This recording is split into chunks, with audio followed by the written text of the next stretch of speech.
요즘은 혼자서 조금 반성 중입니다. 그게 따뜻해진 날씨만큼 의욕이 막 생겨서 운동을 좀 많이 했어요. 스쿼트도 하고요. 하루에 10,000보도 걷고, 또 공원에서 그 기구도 좀 이렇게 하면서 되게 좀 많이 버겁고 힘들긴 했는데, 되게 좀 뿌듯하기도 하더라고요. 이렇게 계속하면 살도 빠지고 체력도 많이 좋아질 것 같아서요.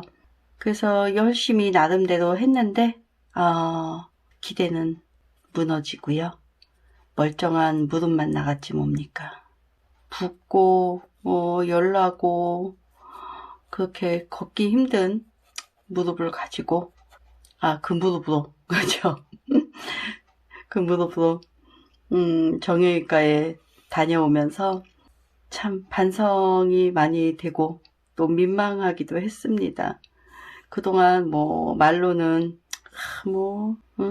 몸 이만큼 썼으니, 쓸 만큼 썼으니, 좀 슬슬 도닥이면서 살아야 하네. 체중 조절도 적절히 해야 하네. 그렇게 해놓고 정작 지 몸 상태나 건강은 돌보지 못했으니까 말이죠. 그러다가 시골에 가서 사랑방 청소를 하는데 그 안에 있는 오래된 그 장롱을 열었었어요.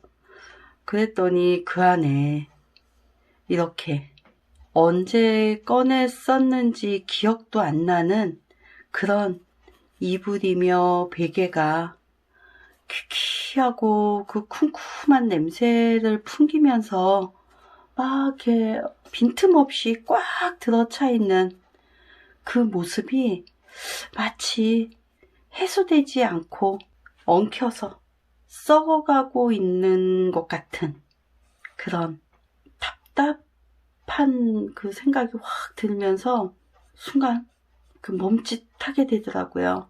그 옛날엔 가끔은 추억을 꺼내듯이 오래된 이불이나 옷들을, 베개를 이렇게 꺼내면서 추억에 잠기기도 하죠. 그 쿰쿰한 냄새에 코도 박고 말이에요. 근데 그날은 아무래도 그런 추억보다는 거기에서 마치 그런 이렇게 욕구가 그득이 차서 거기에 대한 좌절도 있을 거고 기대와 실망도 있을 거고 그런 어떤 해소되지 않은 내 마음을 보는 것 같은 그런 심란함이 있었던 것 같아요.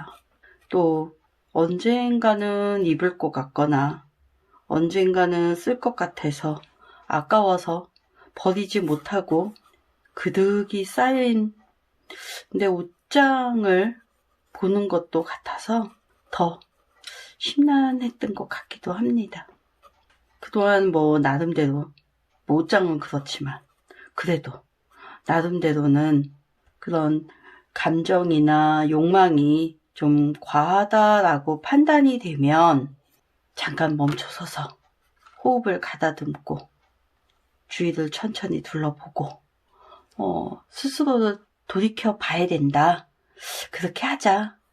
그런 나름의 기준을 가지고 있다고 생각했는데 정작 이런 모양새로 너 자신을 돌아보라는 그런 사인을 받고 나니까 새삼 부족하기 짝이 없는 나 자신을 돌아보게 됐습니다. 그렇다고 욕심부리고 좌절하고 화를 내고 그렇게 삶의 순간순간 마음을 다스리지 못하고 그렇게 흔들리는 걸 쉽게 흔들려고 살았던 나 자신을 이렇게 자책할 필요까지는 없지 않나 생각은 합니다. 오히려 당연하지 않나요? 사람이니까 말이죠. 더군다나 불완전한 그런 사람이니까 나는 그렇게 불완전하고 부족한 사람이다 라는 것을 인정하고요. 이렇게 솔직하게 드러내면 내가 달라질 수 있을 거고, 또 그래서 다른 내 주변의 사람들과의 관계가, 또 내가 하는 일의 과정이 달라질 거니까, 그래야 행복을 찾을 수 있지 않을까. 뭐 그렇게 나름 거창하게 생각을 합니다.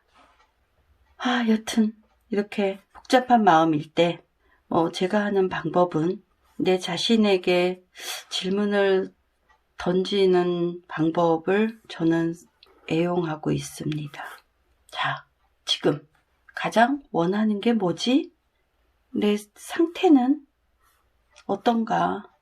자, 그럼 뭘 어떻게 시작해야 할까? 그렇게 말이죠. 이 세 가지 질문을 순서대로 내 스스로에게 이렇게 해보면서 내 마음과 기대를 한 번씩 정리를 해보는 겁니다. 그렇게 생각을 하다 보면 내가 정말 원하려는 걸 하려면 뭘 어떻게 해야 하는지 라든가, 또 구체적으로 뭘 어떻게 문제를 해결을 해야 할까 하는 그런 방법이 좀 더 잘 떠오르는 것 같습니다. 문제를 조금 더 객관화하기 때문에 그게 가능하지 않나 싶어요. 그래서 제가 저하고 얘기를 해본 결과, 저는 일단 다리가 건강한 걸 원하는데, 지금 현재 내 상태는 아주 심하진 않지만 걷기가 아직은 좀 불편한 상태고요. 편치 않은 그런 상태고, 그러면 그 문제를 해결하려면 내가 뭘 어떻게 해야 할까?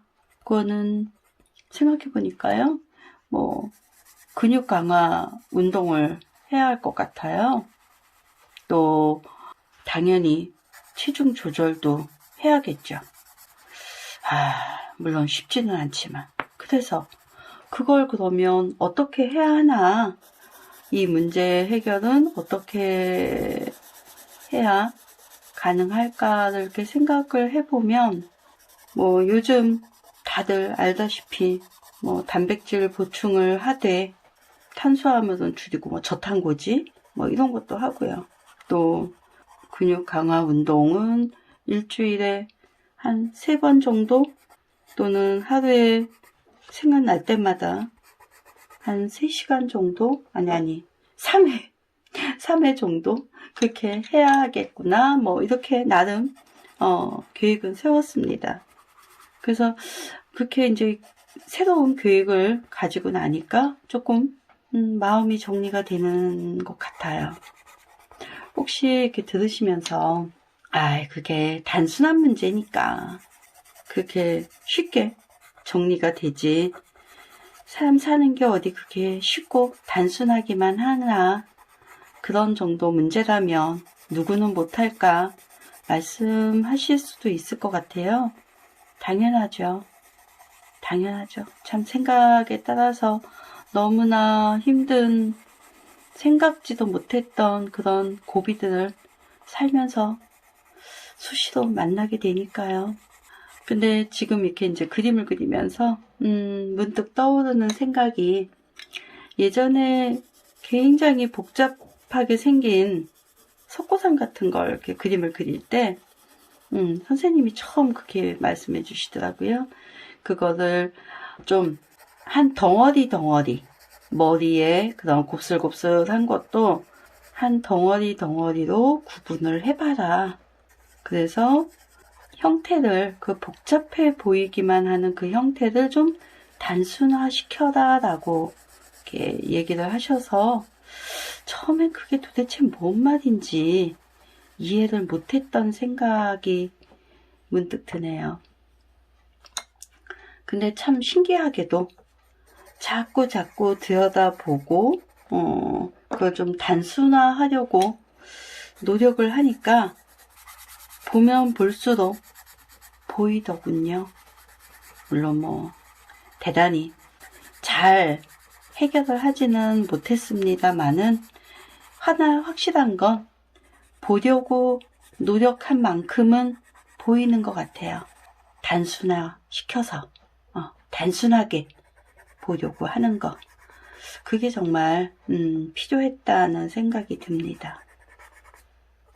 그래서 좀 복잡한, 힘든, 해결이 정말 힘든 그런 문제다라고 생각은 들어도 그래도 좀 찬찬히 간단하게 해결될 수 있는 건지 아닌지, 내가 해결을 할 수 있는 건가, 노력의 여하에 따라서 내가 노력하면 해결이 가능한 일인지 아닌지 등등을 좀 이렇게 생각을 해보면 문제 해결에 조금 더 도움이 되지 않을까 생각은 듭니다.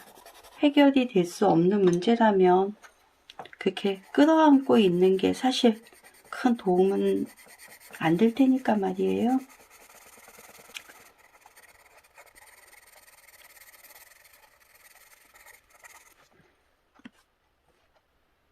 이렇게 구체적인 계획을 세우는 것도 중요할 거고, 문제를 단순화하는 것도 중요할 거고, 이런 것도 다 중요하지만 더 중요한 건 급하게 생각하지 않고 천천히 이걸 어떻게 하는 거에 집중하는 거겠죠.